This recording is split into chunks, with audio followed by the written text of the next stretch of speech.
we need to take a very distinct look at that.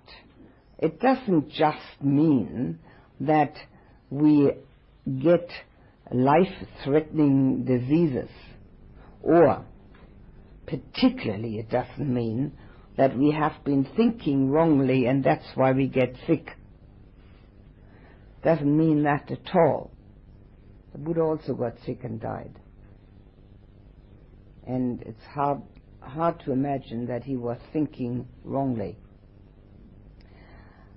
And any number of examples we can look at even in this century. Ramana Maharshi, whom I mentioned earlier, as an enlightened sage in southern India, died of cancer. And so did the Karmapa, and so did Ramakrishna, if those names are known to you. The body is one thing. And that is not only what it is concerns. Dis-ease means also unease. It's a very clear word in English. And physical unease. You can be as healthy and as young as you like. Physical unease, all you have to do is sit 3 times for 3/4 hour and you know all about it.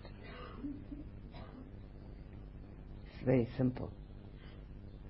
The body has its own life, and that is quite distinct. And not only that, but it's a material thing, just like a house. And houses deteriorate and eventually fall to pieces. It's a matter of time. Oceans deteriorate and disappear, and today we've got valleys and mountains that might have been oceans. Stars deteriorate.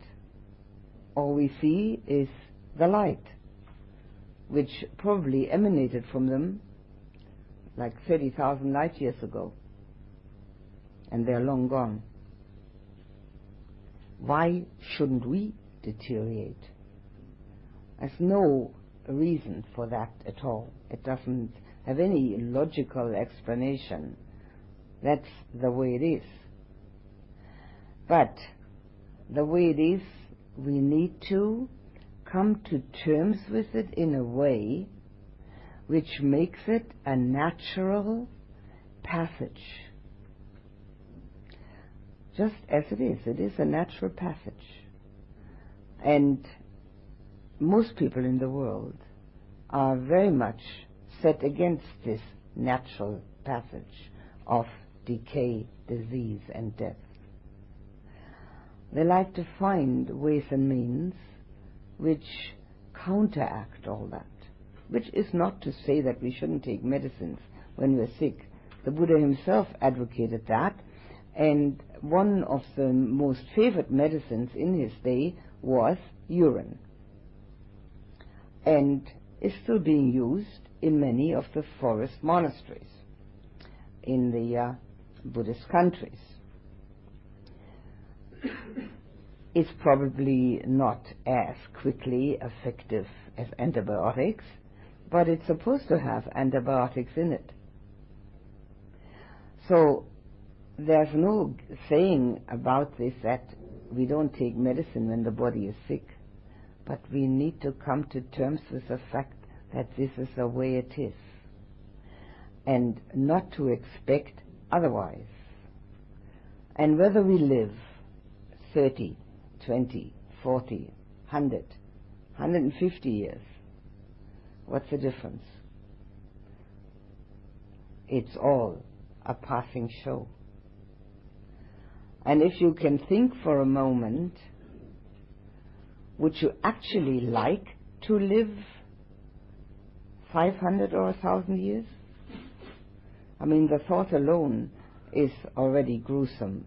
Never mind if it were to happen. There are stories about that, sort of fairy tales, where this was possible for someone. And the results were dreadful. for that person. We live in a completely changing aspect from moment to moment, not only physical, of course, mental too. And this change is very much to be accepted, but also it has a connotation of ease about it. Because just imagine that you were sitting in meditation, your body is aching, and your mind is totally unhappy about the lack of concentration, and nothing would change. I mean, it's not only dismal, it's tragic. But of course, not only that changes, everything changes. And because everything changes constantly, there is a certain outgoingness in us where we fail to see what's going on inside. Because there's so many changes going on. The weather, the seasons, the sun, the stars, the moon, the rain, our thoughts, our feelings, everything is constantly changing. So there is so much that we take in that we forget to look in. And this is what we do in contemplation.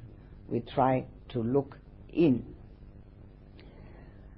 I like you to think of meditation as a bridge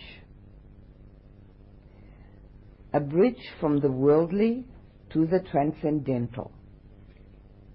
The worldly level is a level of purification, and we have done twice already the contemplation of on the purification of the emotions. That's a worldly level. That's where, when we are able to do this, we have a far easier life.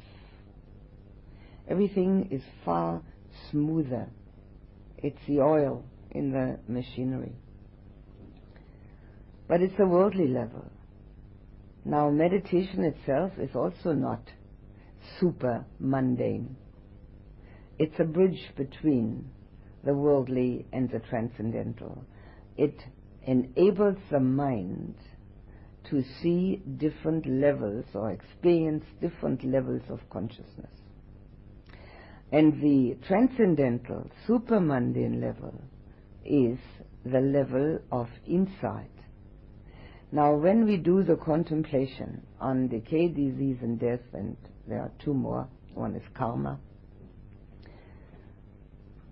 we can use the worldly level, and we should use that, because obviously this body that we have, which is decaying every moment and gets unease and dis-ease and will die, is on the worldly level. But we can also see this on a more subtle level, namely, whatever is born must die. And that was the final solution that the Buddha found.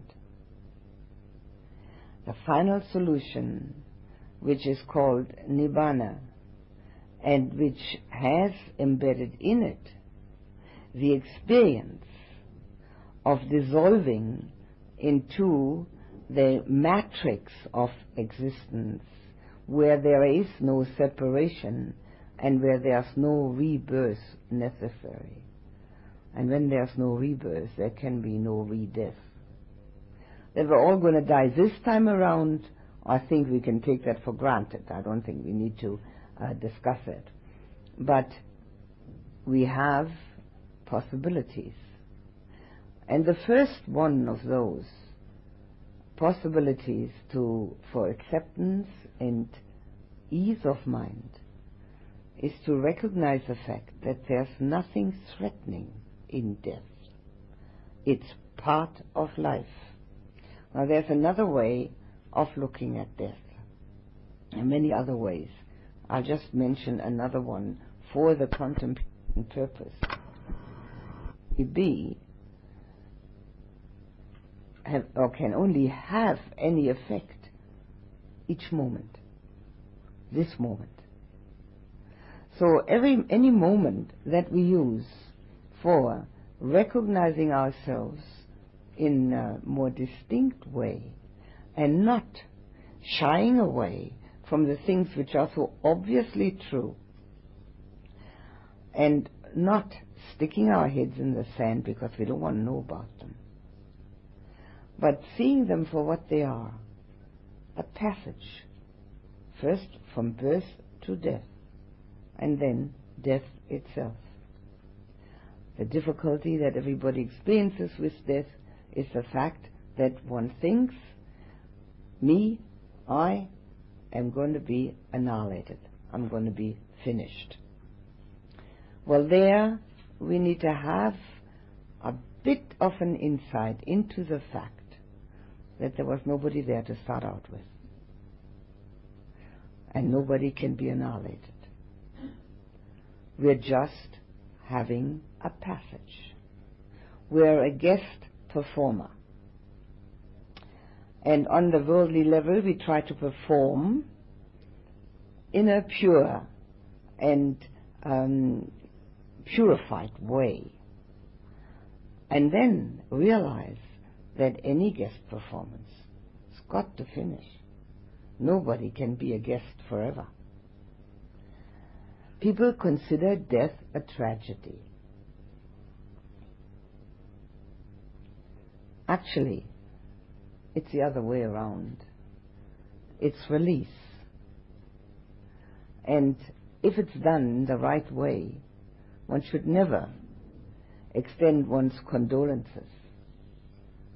If death has been usefully applied, one should congratulate the person who has done so. There's nothing threatening about it. There's no threat involved in dying to one's thoughts and feelings, and even the body functions moment to moment. There's no threat involved in having a day finish, falling asleep, which is also momentary death. Nobody feels very threatened by that. In fact, most people don't feel threatened by it at all. And yet, the whole day from morning to night is just in a microcosm the whole life. That's all it is. And as we can see that way, we will probably be able to live far less anxiously. Because our fears are all connected with not being here. They're not constantly having death fears. Some people never think about death.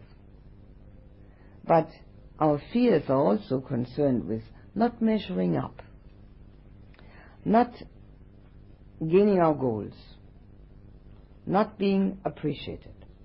These are fears, these are anxieties. They might not show themselves as being very much afraid, but they're certainly anxieties. And all of that is exactly the same fear of not being that certain person that we think we are. So that's why in practically every spiritual discipline, death is a very important contemplation subject. And in the order of Saint Benedict, in whose monastery we are finding ourselves at this moment, it's one of the rules. It's got many rules. I don't know if he's got quite as many as the Buddha, but he's got plenty. To look at one's own death every day. And if you've been to the church, there are some peculiar, which is putting it mildly, peculiar looking skeletons in glass cases. They're actually from the Roman times. The Christian martyrs and the Vatican give them to this monastery. They're all decked out in jewels and some very decorative headdresses and things like that. Well, they are there to remind those who really practice that nothing can be important enough to get fearful, worried, or angry or resistant about. We're only here as a guest. And as we are here as a guest performer, we should of course not only try to do the best performance we can, which most people do try, but they have an idea what this performance should be like. They've written the script themselves, and they have also made up a certain idea what this script is supposed to accomplish. And since we've got many, many guest performers on Earth at the same time, they clash, because they all want to be, of course, the main actor or main actress. What else? Nobody wants a supporting role. And yet, we have a stage which is around us, and we all think, of course, we are in the middle of the stage, and the more in the middle we get, the better we feel.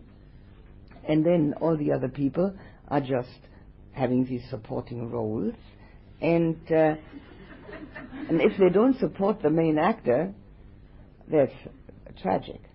It's a matter for enmity. Well, naturally, that's the way we live.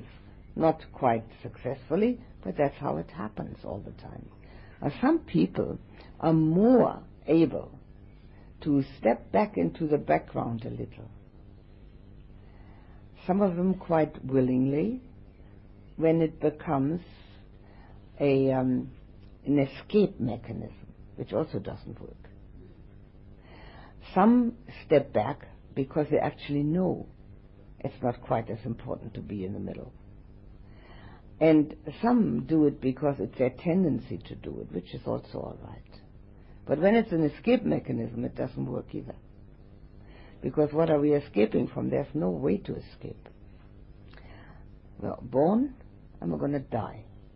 And on the way there, we have opportunities. Opportunities for spiritual growth, opportunities for deep perspectives, for widening horizons, but we've got to let go of fear. Only if we let go of fear is the mind clear and open enough to have totally new thought and understanding processes enter. As long as it's beset by fear, and anyone who is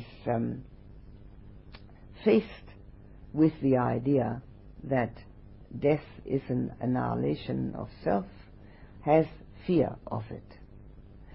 So as long as we have any fear at all, then the mind doesn't have enough spaciousness in it to accept the new.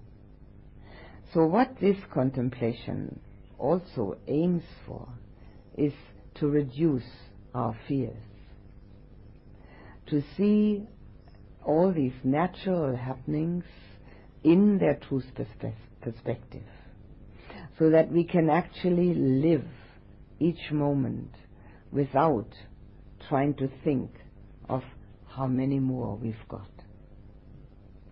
Actually, we haven't got any more, because these are boundaries which we have made ourselves. All this business with clocks and days and calendars, these are all boundaries we have made. And they are, on a worldly level, utilitarian. We need them, otherwise we don't know what time to go somewhere. So it's very important to have that. but they don't have any reality. The only reality which is possible to experience is to live in the moment. And if we do that, we will experience eternity, because there's no boundary to the moment. One moment and then there's another moment. And if we live in each one, then we haven't made a division between what was, what will be, and what possibly is. That division are the boundaries, man-made boundaries. And they are always creating fear, because we know very well, subconsciously most likely, or even consciously, that we have made up all these things ourselves. We've made up the future. It's not true. We're making it up. So we're afraid it won't work out that way. And most likely it won't. Because the person who's making the future up, who's having all these ideas about it, is not going to be the same one that's going to experience the future. So it's highly likely that whatever we make up will never happen, whether it's on the positive or negative side. But living in this moment, now, that's eternal. And it can have no boundaries, because it encompasses the whole experience of being here now. Now we try to learn that in meditation, and I will talk about it more in the context of mindfulness. And maybe that will be helpful. But the main thing is to practice. There's no substitute for practice. We can think and think and think and think, and we can disagree or we can agree, but it's no substitute. It's got to be done. When we do it, we call that biting into the mango. We know what it tastes like. And if we want to really experience a totally different reality from the one that is constantly being offered to us through our own mind and through the minds of all the people that we contact, and experience a reality which has ease and flow in it, we've got to learn letting go of fear, fear for self. And that's our main fear. Fear for ourselves. And sometimes people think, no, it's all right for me to die, just so my children don't die. Well, if it's all right for me to die, then it's all right for everyone to die. That is a basic fear. So that's one thing that we can work at. And the other one is to seeing the moment, how it dies. And we don't have to think of all the things that will come or not come. This is it. Living in the ease of the moment-to-moment experience makes it possible not to be afraid. There's nothing to be afraid of. We're just here now. And that is actually a wonderful and most heartening understanding that we can have if we experience it. We're going to do the contemplation in the same way we've done the other one. I will say the sentence and you will repeat it after me, and then I will say something about it to help with the contemplation.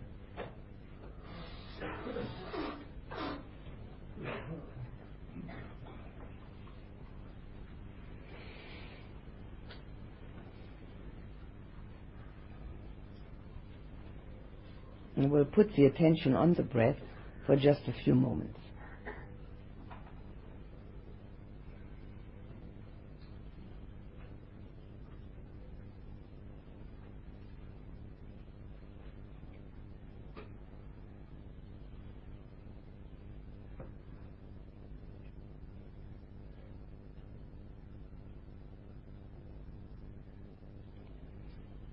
Please repeat after me. I'm of the nature to decay. I have not got beyond decay. I'm of the nature to decay. I have not got beyond decay. One should now investigate and inquire whether one is actually conscious of that or never gives it a thought, or whether one is conscious of it and rejects it, tries to stem the tide with all possible means, because one considers decay an unfortunate mistake of nature. We can also look to see whether we actually be able to find the decay in the body. Have things changed? Are they different? Is there something that is no longer quite the way it was?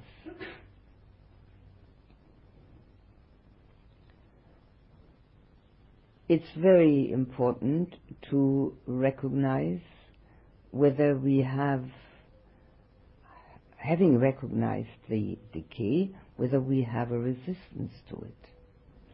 Any resistance hardens the heart. It doesn't matter what we resist. And the heart needs to be totally malleable, flexible, soft and open to meditate properly. And also in order to be happy. So are we having any resistance?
I am of the nature to be diseased.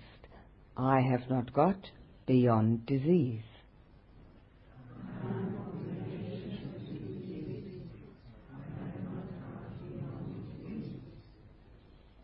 There we can investigate whether we've had any kind of bodily illness or any kind of physical unease, no matter how slight or how grave.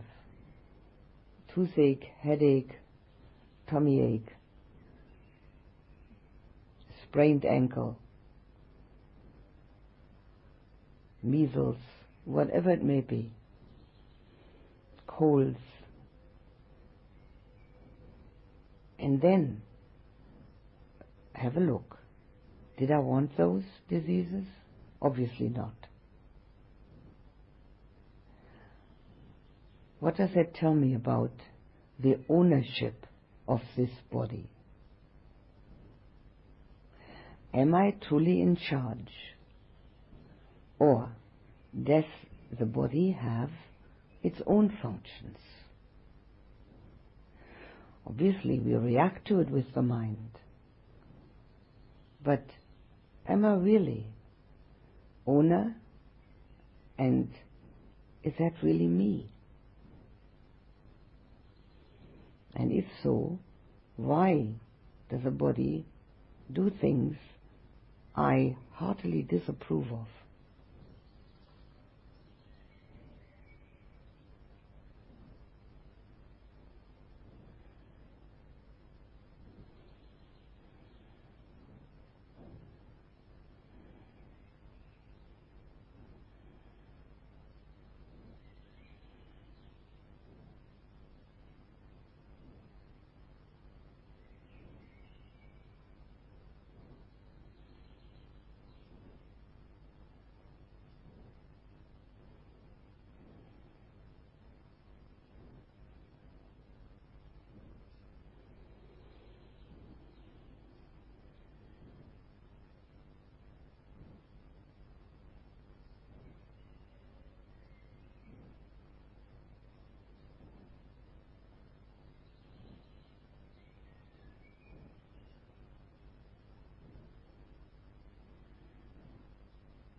I'm of the nature to die. I have not got beyond death.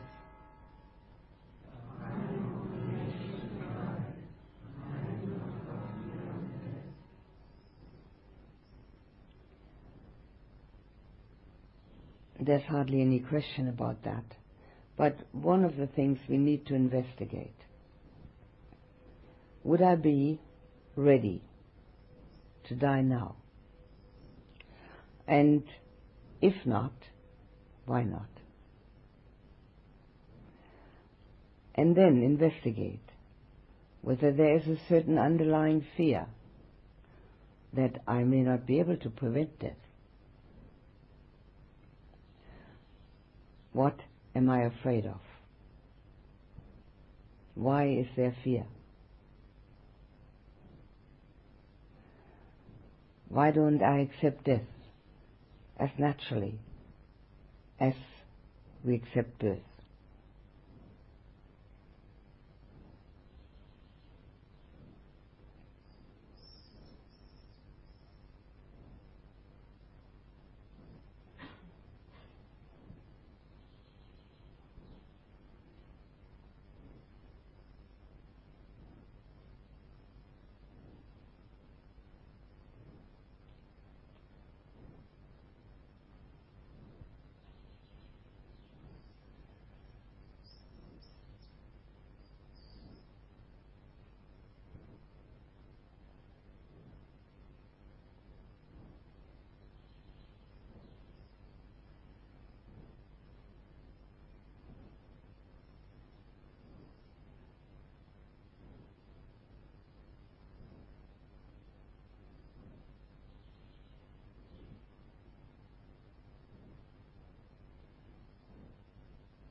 all that is mine, dear and delightful, will change and vanish.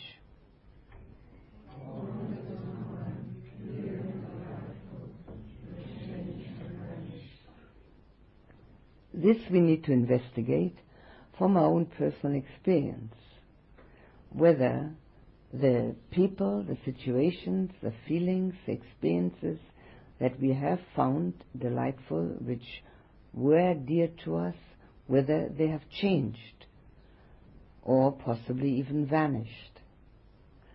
And then look at that which is dear and delightful to us now.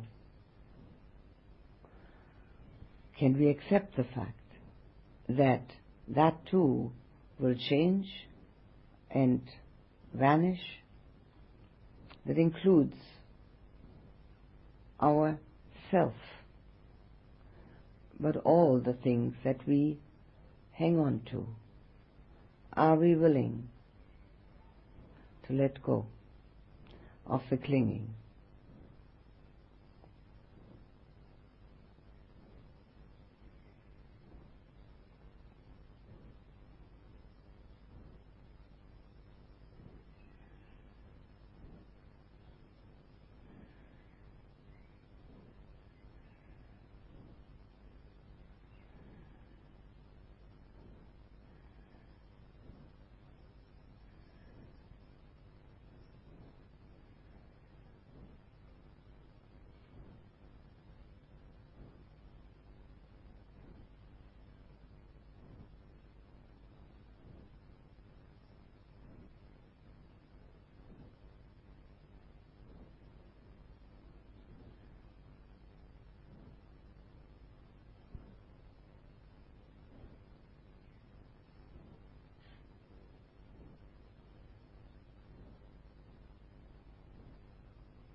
I am the owner of my karma.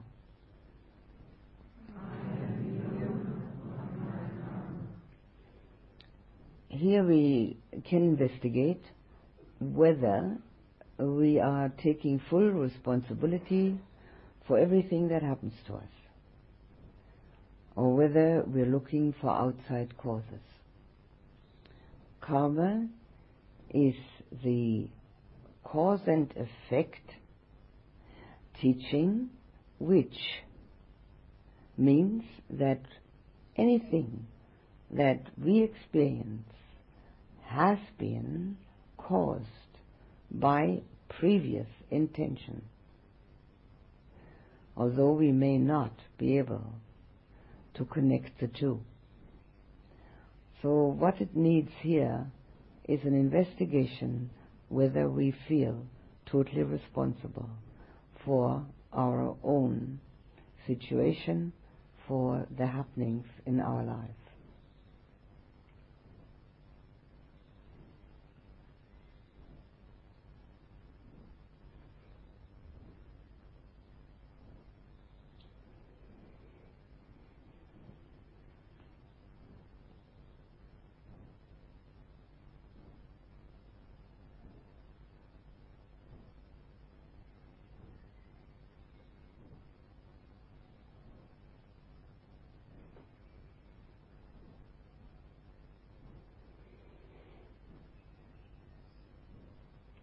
I am heir to my karma.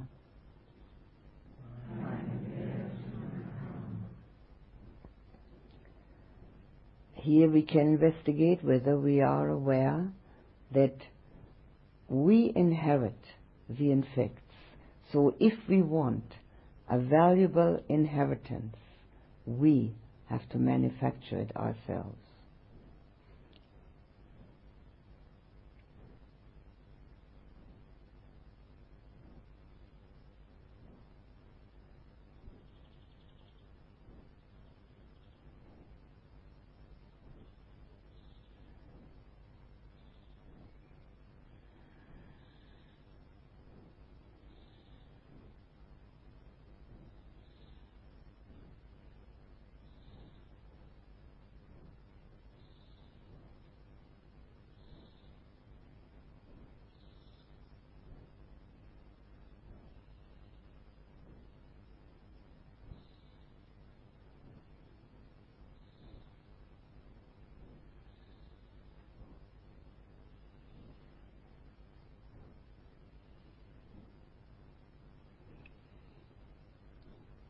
I am related to my karma.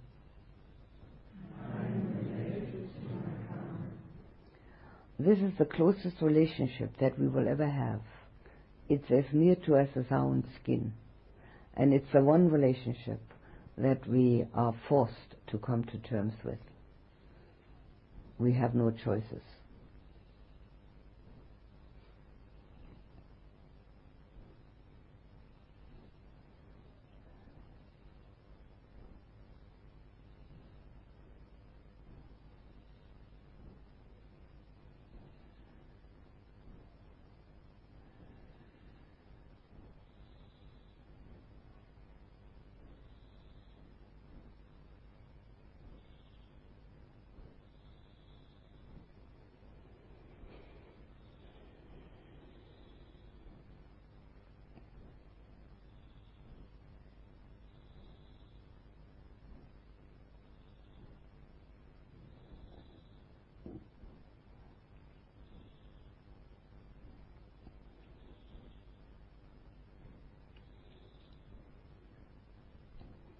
I live supported by my karma.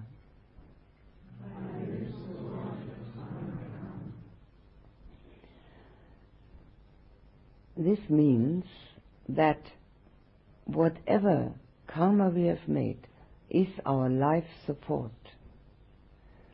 And we can look at it to see that we really have no other choices than be determined to make good karma now.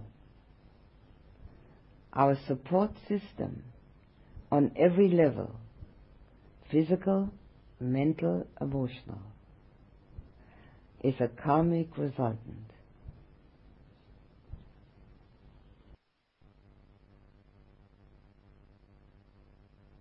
Inherit.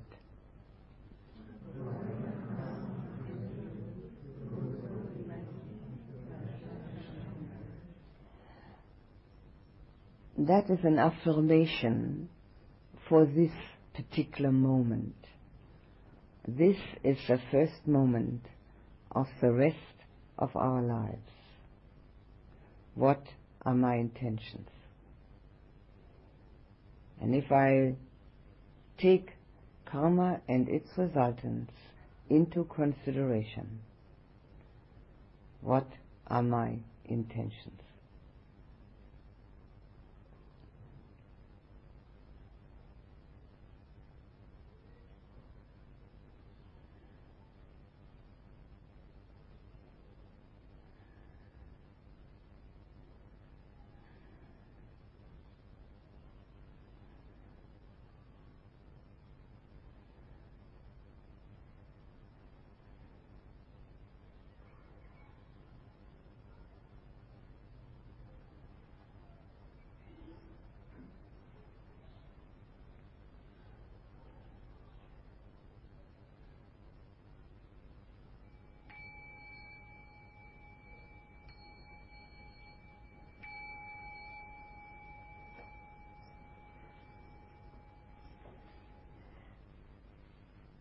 I already mentioned that these are called the 5 daily recollections.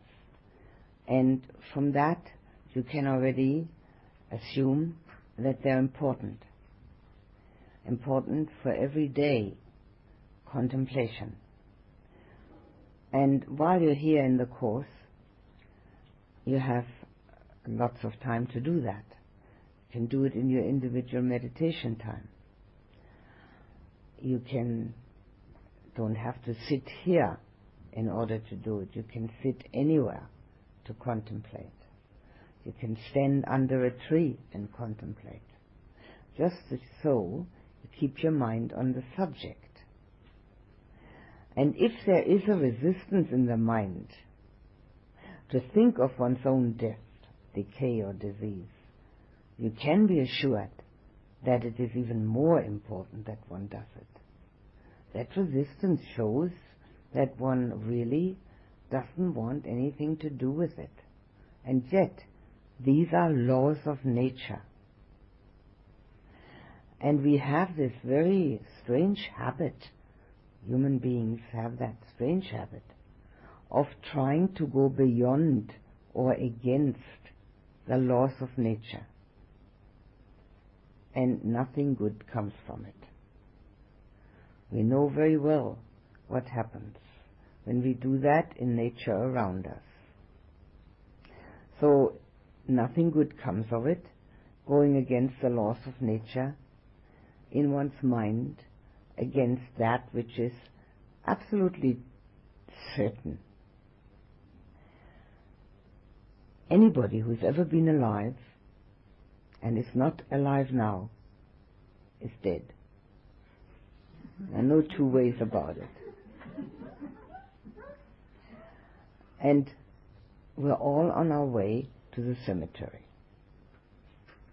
There's no other passage. But in that passage, we have many opportunities.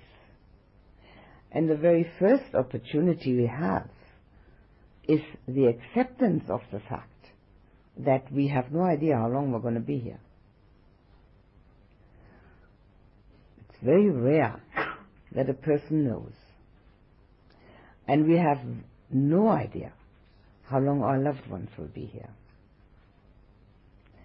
Now, fortunately, in the West, we started about 20 years ago actually using death as a topic. Until then, it was taboo. The Buddha talked about it 2,500 years ago and said, daily. Saint Benedict did it in the Middle Ages. But we didn't want to talk about it. We didn't want to know about it. It was something that one would even keep a secret from the members of the family.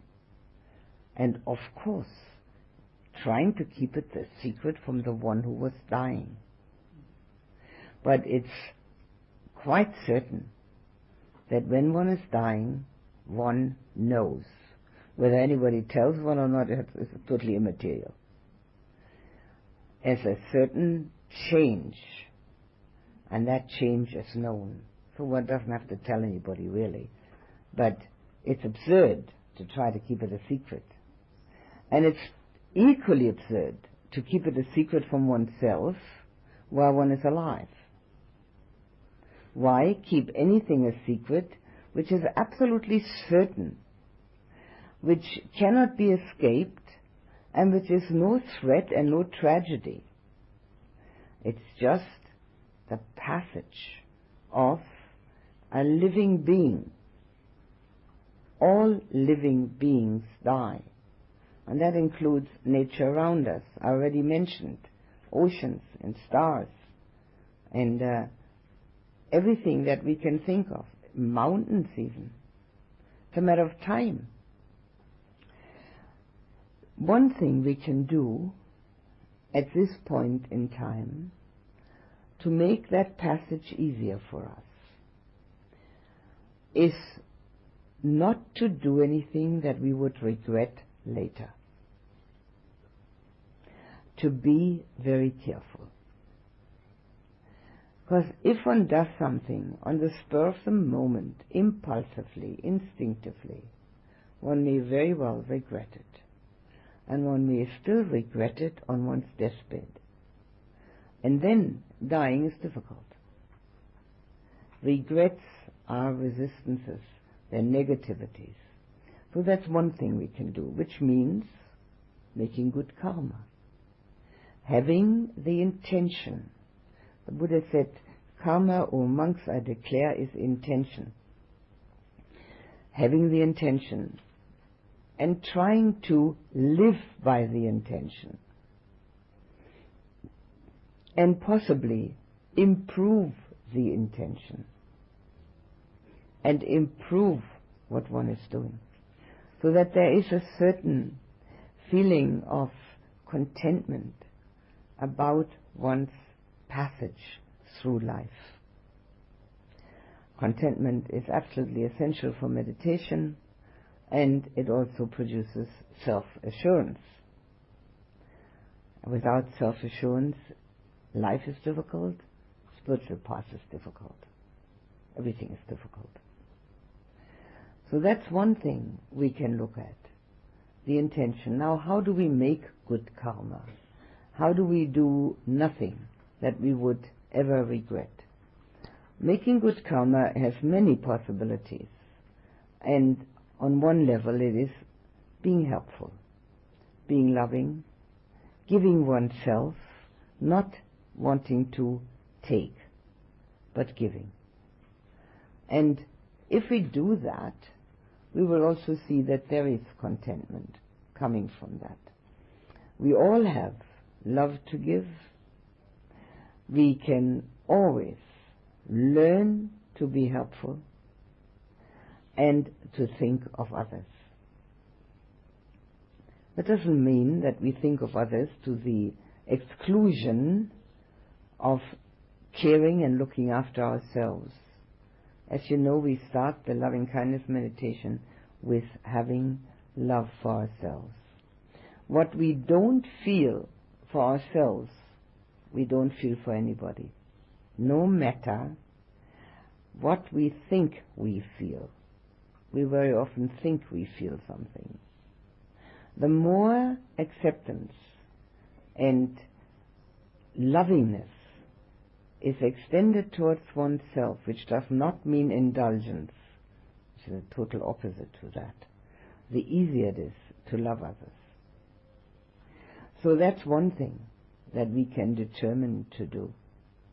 And if we have that kind of determination as a thread running through our lives, we have very often no regrets whatsoever. However, should we come to later years in life and feel we have missed this, that, or the other, then there is total resistance to the fact that death is imminent. Obviously, we think that death is imminent when people are old or older, but that's also not true. Death is always imminent. We have no idea what's happening. It's very good that we can't look into the future. We'd probably be even more fearful than we are already. But because we don't know, doesn't mean that we shouldn't be prepared. We should prepare while we're alive. To start preparing on our deathbed is much too late. First of all, our physical capacities are no longer the same, and therefore we are reacting most likely with the mind to the physical difficulties and can therefore not do a clear-cut practice. Now, when we're still all right, or as all right as we'll ever be physically, that's the time. That's the time to come to terms with one's own death, to know it for what it is, the natural outcome of being alive,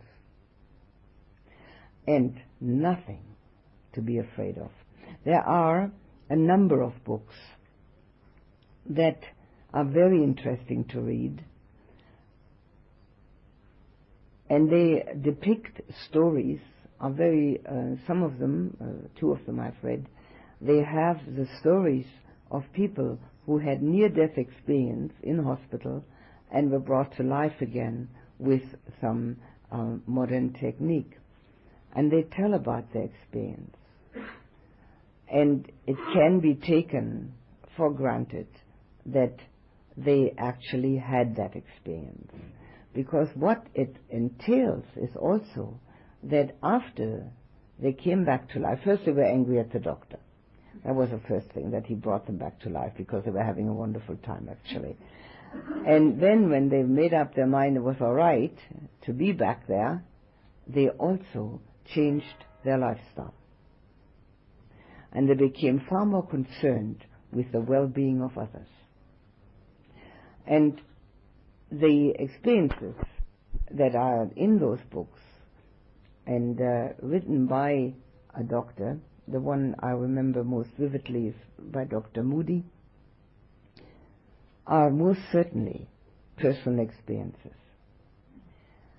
They are very much akin to our culture and society, because what people see, not with the physical eye, but what they see as inner visions, is very much dependent upon the culture and society that we come from. That's why I'll just briefly mention the Tibetan Book of the Dead has as visions those things which belong to the Tibetan culture and society. People are used to those wrathful deities that they can see as visions. I've never seen a wrathful deity. I don't know what a wrathful deity is actually all about. So we come from cultures which have a different setup, and therefore our visions that we have are also different. And those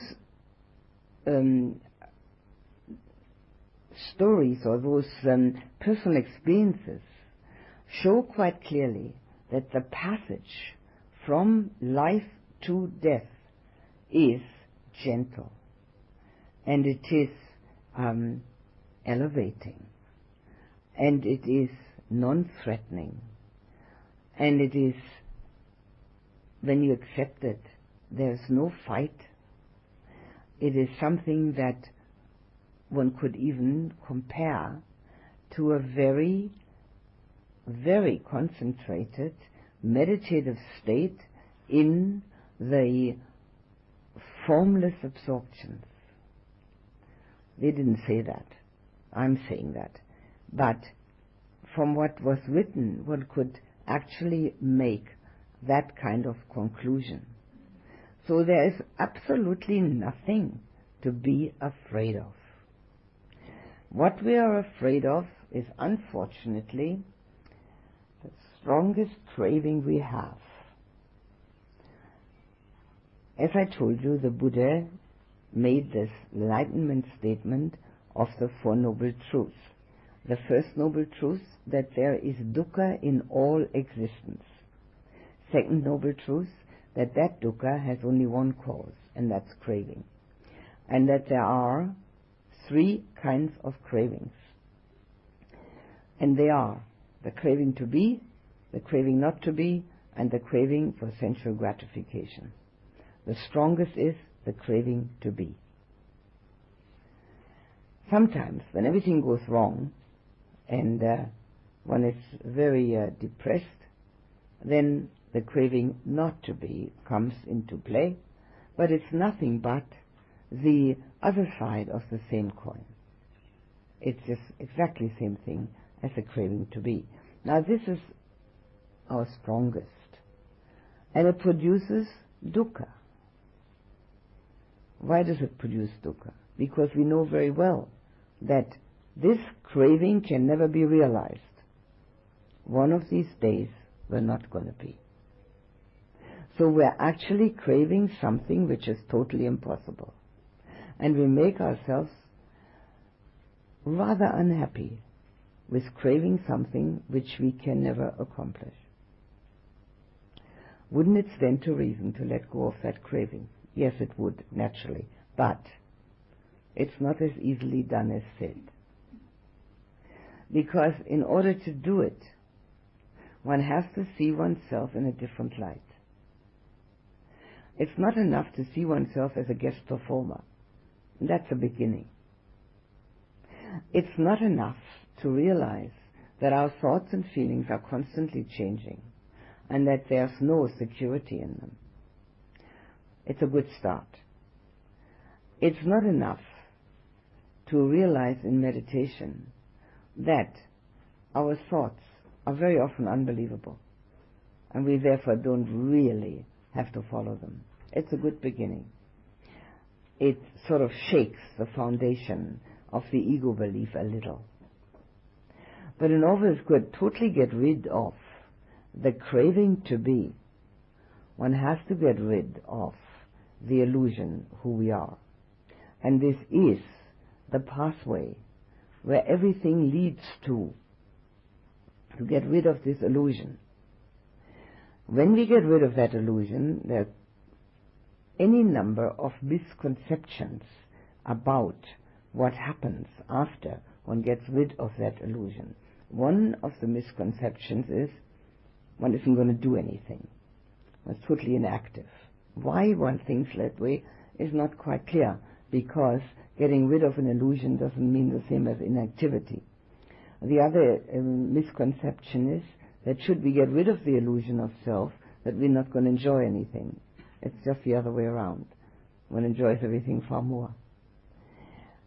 The other illusion is that when one gets rid of this self-belief, that one is then more like a vegetable than a person. Well, it's a total misconception. None of that is true. These are all myths that the mind makes up. And why does it make it up? Because the ego says, I don't want to go away. I've lived here many lifetimes. I'm going to stay here. And so the ego makes this very strong stand. And as it makes a strong stand, the mind goes along with it and says, sure, that's quite right. It must be very bad to get rid of that illusion. Even though one has an underlying doubt, because the Buddha talked about it all the time. And not only the Buddha, all Christian mystics talked about it. All Sufi mystics talked about it, wrote about it, showed some way of using one's mind to get rid of this illusion. So we have a niggling doubt in the back of our minds that maybe there's something to it, but the ego is much stronger. So if we realize that this craving to be is detrimental to our happiness, it's a first step in letting go of it. That doesn't mean by any means that if we let go of it a bit, that we have to change our lifestyle or stop doing what we're doing. It means we're doing it differently. It looks outwardly exactly the same. Nobody gets a halo. They're not available. So everything looks the same outwardly. But inwardly, there is more of this doing for doing's sake, but not for result's sake. And that's one loss of anxiety. And also, it's a loss of the feeling of being overstressed, because it's only the result thinking which produces stress, it's not the doing. So then, having had at least that much of a shaking of the foundation of this craving that we have, we can look further. And as we look further, obviously, we will have a look at our own death. And if the mind says It's quite all right for me to die. I don't have to look at that. You can be sure that you have to look again. Human nature is opposed to death because we have, as our strongest craving, the craving to be. And not only that, in our culture, many people have been imbued with the fear of death because they haven't behaved just the way they should. So things are going to go wrong for them. That's also a very strong unpleasantness. It's not only that they're afraid to die because human beings are afraid to die. No, it's because we've been taught that too. So we have that in addition. Not in every culture. Bavaria is strong in that. It's a very strong point. But none of that has any basis, in fact. If we now live at this time without being afraid to die, we can live in liberty. One thing that is lost immediately is trying to be appreciated, because that's another ego support, and it's very unpleasant. Sometimes some people have more luck with it than others. They get more appreciated, but most of the time we need to be outwardly directed in order to be appreciated. That doesn't mean that we start being unpleasant to other people. On the contrary. But what we can do is we can be totally truthful to ourselves and others. We don't have to take their responses into consideration. If they respond in the same way that we try to contact them, fine. If not, we can try again. So if we have no fear of death, we also have no fear of not being appreciated. If we have no fear of death, we have no fear for our loved ones. That's a big thing, because that's the strongest clinging. Clinging is to the detriment of becoming free. And freedom is what the Buddha taught. Mental, emotional freedom. There are many words that we can make about it, but that's its essential nature. Nibbana means literally translated non-burning, but it's freedom. Freedom from fear. It doesn't matter what age one has at this time. Anybody can die at any age. If one is older, naturally, it's even more important. The transition from this life to death entails, of course, as long as one isn't enlightened, rebirth. But we have to remember that the person that we know now, with this name, these looks, these abilities, these possessions, is never going to be reborn again.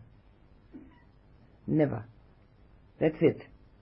It's a one-time guest performance. And that's why we need to practice now and not later. The only thing that gets reborn are karmic resultants. That's all. And we can't even say that they're reborn. It's difficult to use the proper words. We can only say that karmic resultants connect. That's it. And so we appear here, when we get born, with karmic resultants. But that doesn't mean that we're stuck to them. That people do believe that. They believe, oh yes, it's my karma, but I can't do anything about it. That's a total misconception. That would be akin to fate. And the Buddha said, no, karma is not fate. We have free choice to a certain extent in every moment. The Buddha voiced it like this. He said there are 4 kinds of people. One lot gets born in the dark and goes to the dark. Another kind gets born in the dark and goes to the light. Another kind gets born in the light and goes to the dark. Another kind gets born in the light and goes to the light. Light and dark depicting good and bad circumstances. So we have opportunities, which is our new karma making. We do bring with us the tendencies, and particularly the tendency which is the craving to be, because otherwise we wouldn't get born. That's the reason for being born, the craving to be. And if we want to experience this matter of rebirth, which people so often say, oh well, I don't believe that. Buddha just said that. Or, how can I prove it? I've got to be dead first and then I don't know anything. All these understandable objections. We use one day at a time. We get reborn in the morning. The day is young and we are quite strong after our rest. We bring with us the karmic resultants of yesterday. There's no doubt about that. If we had a big fight the day before, that will still linger in the mind. If we had a lot of loving relationships the day before, that will affect the mind. And then, as the day goes on, we make good karma or bad karma. And this karma making starts in the mind. Our thoughts. Their thoughts are the instigators of whatever happens. And that's why we need to watch our thoughts most carefully. That's what we learn in meditation, to label. That's what we do in everyday life, we label. We've got to know what we're thinking.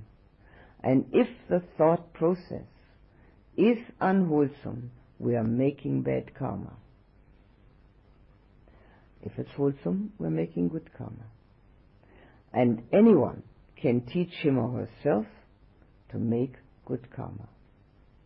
Obviously, there are situations where we are impulsively overrun by resistances and rejections, and if they come to the point where another person is affected, we should as quickly as possible apologize. Simply for the relief of regret within oneself. If there's any person that we have a long-standing disagreement with or rejection for, we should hasten to remedy that as quickly as possible. First of all, we don't know when that person will die. Secondly, we don't know when we will die. And thirdly, the quicker we remedy the negativity, the less of a rut will it produce in our minds. The longer we keep it, the deeper it will go into the mind. The mind will be permeated by it. It's a very unfortunate thing that people don't realize that if they dislike anyone, dislike is in the mind.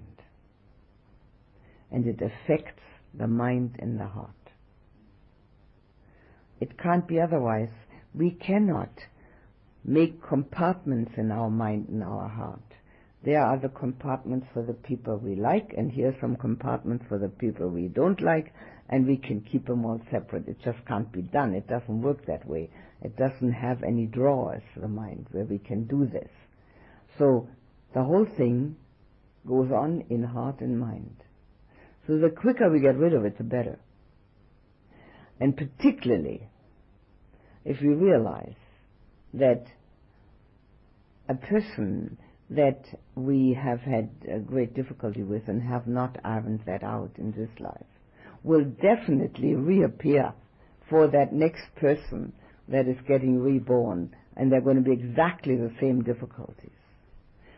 Both will have different names, they'll look different, they'll live somewhere different, but they're going to have exactly the same difficulties, because those are the karmic resultants. Karma is cause and effect. As you sow, you will reap. It's to be found in all spiritual disciplines. You can't put carrot seeds in the ground and expect tomatoes. There's just no way you can do that. Nobody does. But with karma, people do. They think they can think anything, and nobody will know about it, so everything will be all right. It's a total fallacy. First of all, our thoughts are visible and tangible, and they affect us ourselves. And that's why with our karma, if we have the intention, our watching of the thought and the substituting the unwholesome with the wholesome is the most important first step. Karma making goes on as long as we have this feeling that there's somebody within us who's called me. Now, if you wake up in the morning and you get out of bed, you don't have to tell yourself who you are. You know it's you. I mean, nobody has to go around saying to himself, my name is, and I am such and such. It's totally unnecessary. We know exactly who we are when we get out of bed. So we have the inner feeling of self. As long as that inner feeling of self exists, so long we make karma. There's somebody there that's doing these things. I am meditating, or I am not meditating. And that is a way which is quite all right, and which is on the level of the worldly endeavor, where we can make the connection by making good karma to transcendence. Then good karma is practically always connected to reducing egocentricity. Practically always connected to that. And the more we reduce egocentricity, the more we shake that illusion. Some people do it naturally. They've brought that tendency with them. Some people learn it and understand that this is important. And some people keep forgetting about it. Anybody the way they can. But that is practically always connected with making good karma. Now, as the day goes on, we're watching our thoughts, and we're trying not to make any bad karma with our thoughts, or obviously not with the speech and with the action either. Then get more tired, get older, day gets older, and the day is finished, and we go to bed and die a small death. We don't know where we are. Next morning, we're there again, and we bring with us what we have done in the past. There you have a personal experience of day-to-day rebirth. In essence, we are reborn every second.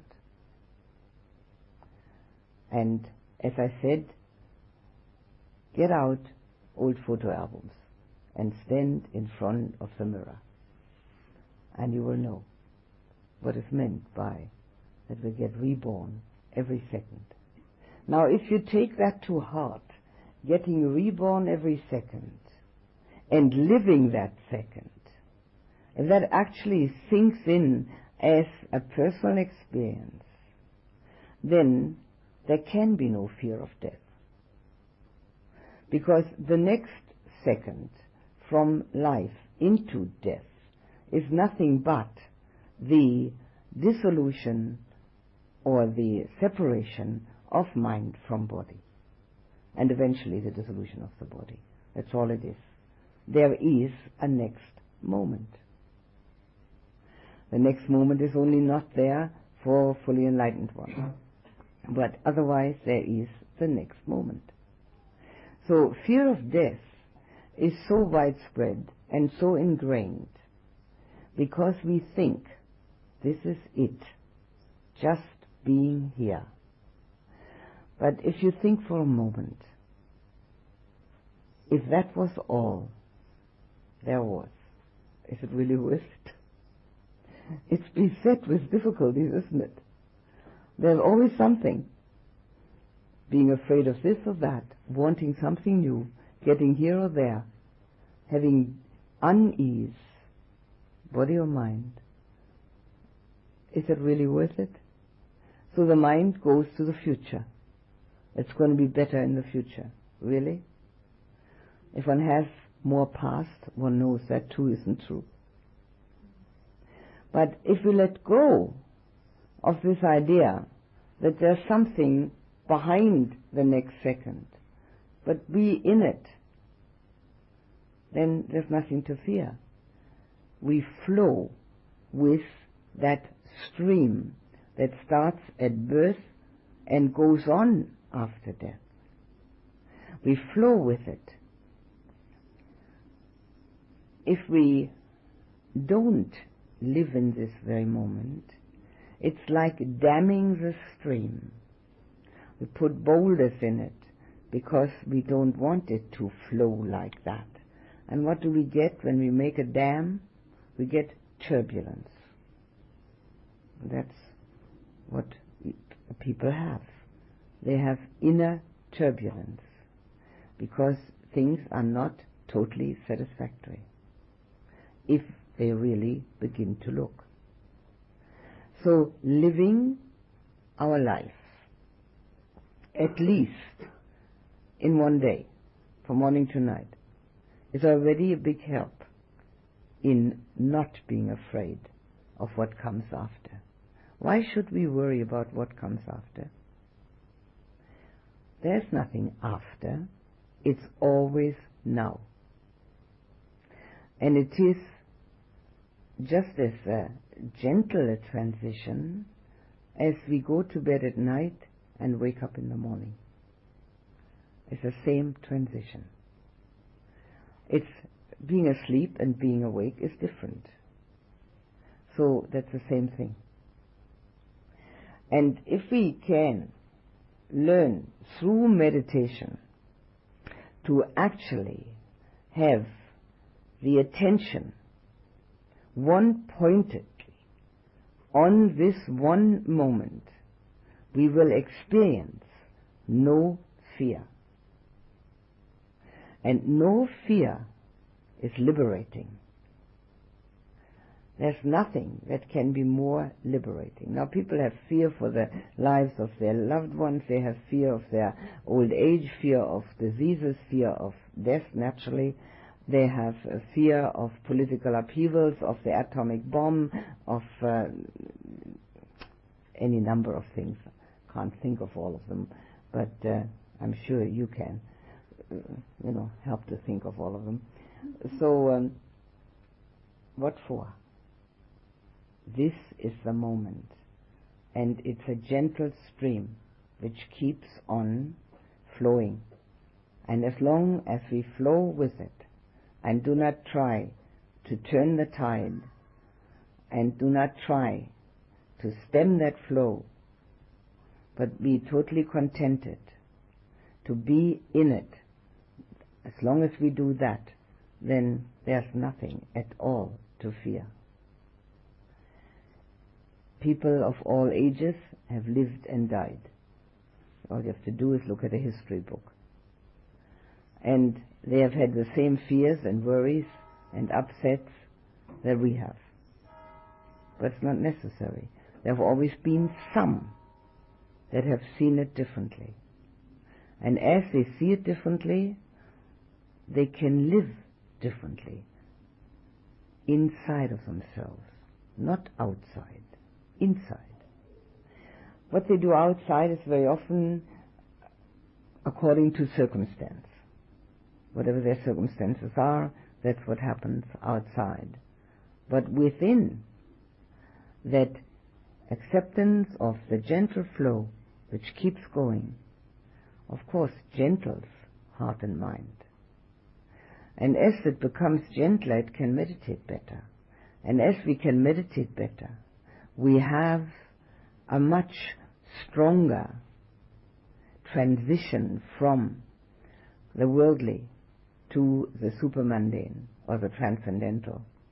The transcendental, which is then the real experience and realization that what we see as separate identities, what we see as self, what we see as being or having boundaries, like each body having a boundary, being finished here, and then another body, and another, that it's all optical illusion. It's not the way it really is. Transcending that, what is an optical illusion, and what is, of course, a mind state, cannot be done without meditation, but we must remember that the meditation is only the bridge between the two. No fear is one of the helpmates, support systems, or let me say, less fear. Less fear is already a necessary ingredient in order to meditate. Because if there's a great deal of fearfulness, and it's always the same, fear of annihilation, then the mind is not willing to let go of the thinking and to fall into the states of inner being where the ego or the me has much less of a support system, where we experience the levels of consciousness on a totally different, in a different area. So less fear is essential to concentrate, to make meditation possible. The more fear, the less meditation. When we come to the point where the concentration is actually beginning, when we experience fear at that moment, and I've already said that and I'll repeat it, investigate.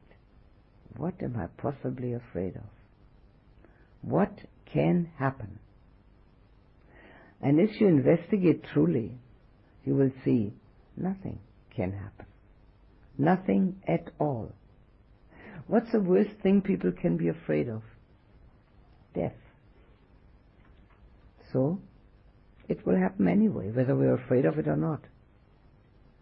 So why not let go of fear? It all makes sense, but it's got to be done.